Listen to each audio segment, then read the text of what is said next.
everybody, it's Lesley Dale with the TFP and digital director here. Hey, I'm Ellis Smith. He is. And we are going to throw at you a mixed bag like we always do, trying to cover everything. We're going to talk about Usher coming to Chattanooga. We have a disturbing video from a double homicide suspect. Not we're of going to Usher. talk about. Not of Usher. Double homicide suspect here in Chattanooga from the Labor Day weekend. Put something out on Facebook, also turned himself into the cops. We're going to tell you all about that. And big news for Highland Park. Investment, apartments, we're going to go into all that. Let's start with the good stuff. I like to start with the good stuff. And I know you people want to hear about good stuff too. So we're listening to you. Good news. Usher. Usher is from Chattanooga. Mm-hmm. That's right. So he is going to be performing Friday where he went to school, Dalewood Middle School. Then he moved to Atlanta at 12. I know people talk about whether or not Usher is from here. So there you go. In recent years, initially I think a lot of people perceived that Usher didn't want to claim Chattanooga and that he was kind of reluctant to talk about being here. Atlanta was at the time, you had Outkast, you had a lot of big things happening in Atlanta. And so being from Atlanta was a lot cooler anyway, and probably better in the music industry. But more recently, he's been kind of coming back here and doing events, especially in the community where he grew up, and now Dalewood, where he went to school. So he's really kind of moved back to, it feels like re-embracing Chattanooga again, which I think a lot of people are noticing. And I was telling Shakeem, our web producer, I have met Usher, not in Chattanooga.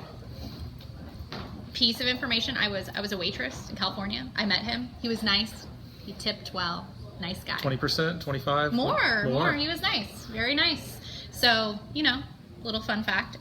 We're going to tell you, though, the event is for Dalewood students, staff, perhaps parents, even parents, nice, right? And some invitation-only guests. But if you go, you probably won't get in at any price. He's here.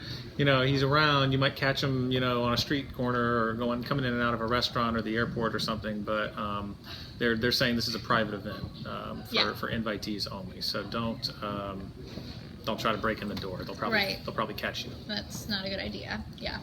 Also, not a good idea to post Facebook videos, most likely, I'm going to go ahead and say, if you're a suspect in a double homicide. But that is what happened after Labor Day shooting.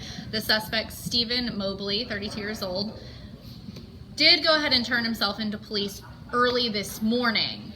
He's accused of killing Jasmine Hines, 22, and Rashad Taylor, 23, in a home, police say, Labor Day near Hamilton Place.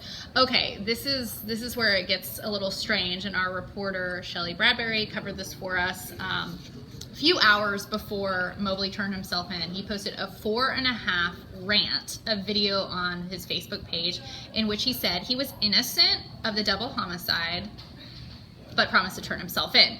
He said, quote, "You can believe whatever you want to believe, but know the facts before you run with your story." In the video, he goes on shirtless, looks like he's inside a home, claimed police and witnesses are using his history of past violence to excuse him and pin him for the double homicide. He went on a rant of several expletives, and you can imagine we're not going to show you that. We're not going to go that far.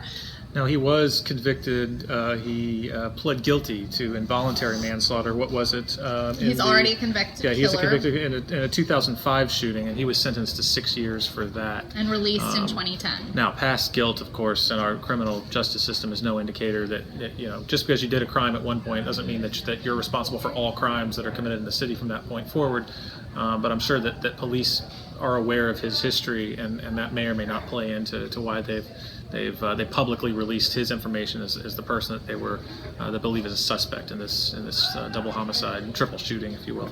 And our reporter Shelley also says he was charged with first-degree murder in the 2012 slaying of Gregory Watkins, but those charges were dismissed in 2015. Yeah. So we have all those details. A little bit of history there. Yeah. Also added to Tennessee's TBI's the top 10 most wanted on Tuesday when police were looking for him. So There's a lot of information here, and we're going to continue to follow this story as well as what police are doing to get on top of all of this stuff going on social media with suspects. And we just talked about this yesterday. Yeah, we talked about this yesterday. I mean, yeah, the speed. I mean, a lot of stuff happens on social media now, and the police are fully aware of that, and they've got a team that they're setting up, sort of a rapid response team who's going to be able to more quickly figure out what are people saying to one another, or who's posting videos who's like beefing this. with who. Yeah, did someone post a video of a crime they committed, which has happened recently as well. Somebody committed a crime and then posted the video to Facebook.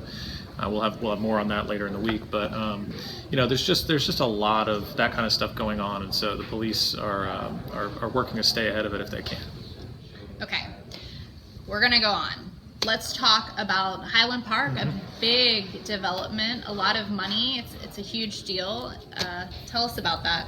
Well, some people may remember not so long ago, Tennessee Temple University was a small religious institution, a college in Highland Park, and it had, I think at its height, maybe some like 6,000 students or about that number. Don't kill me if that's not the exact number. And when it closed, it was closer to like 600 students. And they just couldn't, they had all these buildings, they had built it, up over the years for 6,000 students. And then when you have 600 people, you just don't need the same amount of space, and it just didn't make sense. So they left, eventually closed down. Well, there were all these dorms, just rotting, really kind of hazardous, probably, according to some people who I spoke to at the time. And so Chattanooga Neighborhood Enterprise actually, a lot of those buildings went up for auction because Tennessee Temple had to pay off some money. Okay. And Chattanooga Neighborhood Enterprise bought those buildings. People wanted to, what are they going to do with them? Well, at the time, they were thinking maybe we'll do some single-family houses and things like that. Highland Park, though, has grown so much since then. And houses are selling for $200,000, $300,000, and what they really need is not lower income, but affordable housing, stuff that's sort of middle income people can get. So they're building a $4.7 million complex. They're calling the Maybell, which is named after Maybell Hurley, who was a big. She was a person who helped out a lot in Chattanooga's early days, the Renaissance. It's going to have 49 units, and it's going to be very cool. We have some of the plans. $481 a month for a one-bedroom, so that's actually something that I think a lot of people could afford. Yeah, reasonable, under $500. Yeah, definitely. So they've got some loans. They've obviously made some deals to make this happen. I think there's going to be. I believe there's going to be some retail as well. So it's going to be a really neat project, and this could, if it goes off well, and if it's done correctly, this could be the new heart of Highland Park going forward. So this would really change the face of that neighborhood, which is seen by many people as a kind of an up and coming neighborhood in Chattanooga. Yeah. So that's the largest investment in Highland Park's history for 50 years. So we're going to continue to follow that. But right now, I am headed to cover another story for you guys. I'm headed to the airport, the first flight direct from Chattanooga to New York City.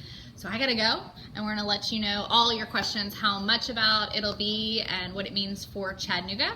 So check in with me through the trip, and I'll see you in New York.